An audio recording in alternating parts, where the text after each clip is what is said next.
You mentioned in your talk the challenges that the West is facing in terms of outsider and insider pressures. Can you summarize them for me?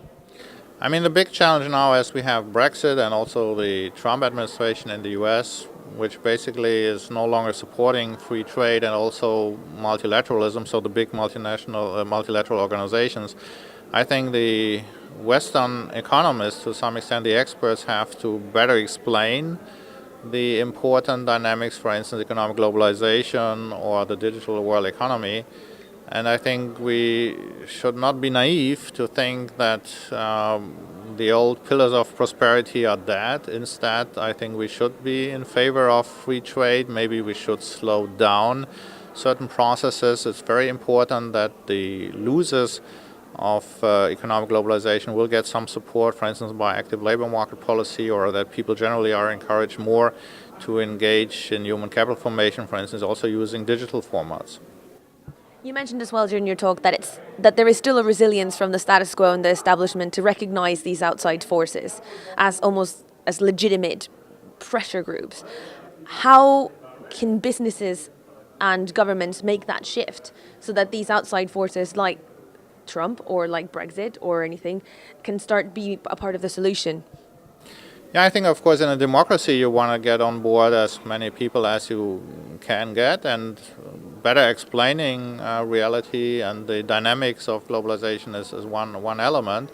On the other hand, I think the so-called experts, also the scientists, have to take a more active role in social media networks. So in the internet, we need to have a better communication and cooperation between scientific analysis and the policy-making community and the business community.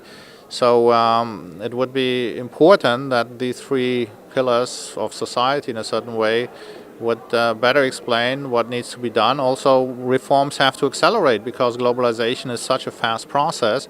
And there is this big challenge from China, which I think is a very positive element to some extent. But of course, at the G20 level, not so many results have been achieved. G20 is a rather heterogeneous group of countries.